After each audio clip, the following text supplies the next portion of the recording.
Hi hello বন্ধুরা, আজ রান্না করব সর্ষে পটল। ভাবলাম আমার বন্ধুদের সাথে সর্ষে পটল রেসিপিটা শেয়ার করি। তাই জন্য দেখো পটল কয়েকটা নিয়েছি, এখন পটলগুলি খোসা ছাড়িয়ে নেব।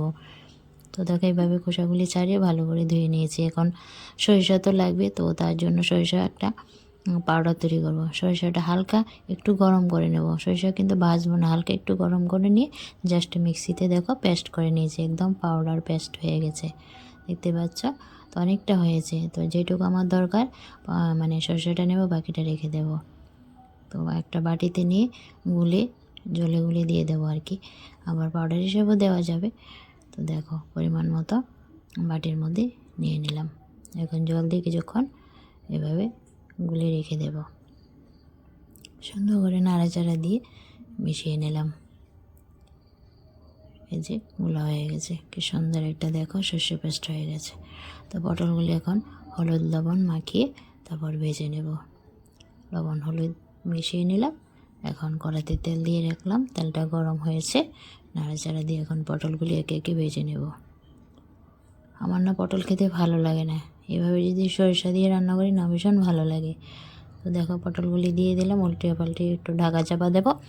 ঢাকা চাপা দিলেই পটলগুলি হাফ বয়েল হয়ে যাবে। তো ঢাকা চাপা দিয়ে কিছুক্ষণ পর আবার ঢাকা তুলে এভাবে করে ভেজে নেব। কারা কারা পছন্দ করে সরিষা পটলটা খেতে অবশ্যই কমেন্টে জানিও, আমার তো খুব ভালো লাগে। আর আমার রেসিপিটা যদি ভালো লাগে অবশ্যই একটা লাইক কমেন্ট শেয়ার করে দিও বন্ধুরা। যারা যারা এখন আমার ভিডিওটা দেখলে অসংখ্য ধন্যবাদ, মন থেকে ভালোবাসা জানাই আমাকে সাপোর্ট করার জন্য। তো এভাবে সবাই পাশে থেকো।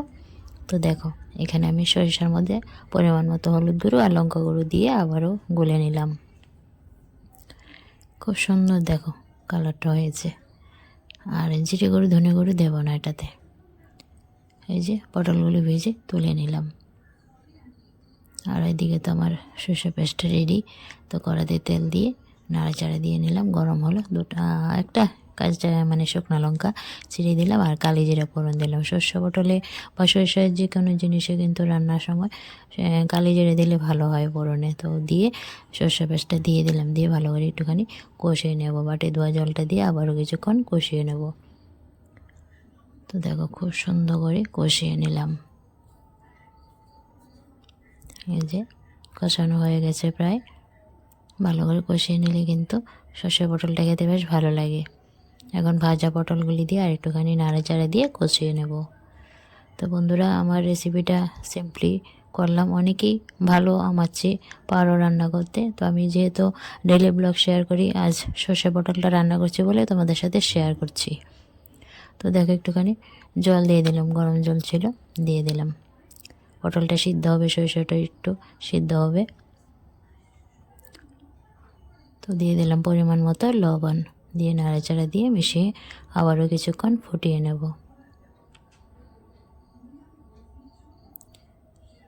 একটা কাঁচা লঙ্কা চিড়ে দিয়ে দেবো, তাতে করে ভালো একটা সেন্ট আসবে, কাঁচা লঙ্কা সেন্টটা বেশ ভালো লাগে। তো দেখো বন্ধুরা সর্ষে পটলটা অনেকটাই হয়ে আসছে, আবারও নাড়াচাড়া দিয়ে নিলাম। কারা কীভাবে সর্ষে পটলটা রান্না করো অবশ্যই তাও জানাও কমেন্টে। তো দেখো সর্ষে পটলটা হয়ে এসেছে, এখন দিয়ে দিলাম সরিষার তেল, অনেকটা পরিমাণ সরিষার তেল দিলাম। এই সরিষার তেলের ঝাঁসটা আর সরিষার ঝাঁসটা জাস্ট ইয়াম্মি হয় সর্ষে পটলটা খেতে, দারুণ স্বাদের। এই যে সর্ষে পটল হয়ে গেছে রান্না, দেখো ইয়াম্মি আমি সর্ষে পটল হয়েছে। কেমন হয়েছে বন্ধুরা সর্ষে পটল রেসিপিটা? কারা কারা এইভাবে রান্না করো বললে তো কমেন্টে। এই তো আমার সর্ষে পটল রান্না রেডি, জাস্ট লোভনীয় সর্ষে পটল একদম কমপ্লিট রান্না। নামিয়ে নেব একটা পাত্রে। আর দূর দূরান্তের প্রান্ত থেকে যারা দেখছো অসংখ্য ধন্যবাদ, মন থেকে ভালোবাসা জানাই। তো দেখো সর্ষে পটলটা একদম রেডি। কিছুক্ষণ রেখে দেওয়ার পর দেখো জাস্ট ইয়াম্মি সর্ষে পটল একদম রেডি হয়ে গেছে। তো রেসিপিটা ভালো লাগলে অবশ্যই বন্ধুরা একটা লাইক কমেন্ট শেয়ার করে দিও। সবাইকে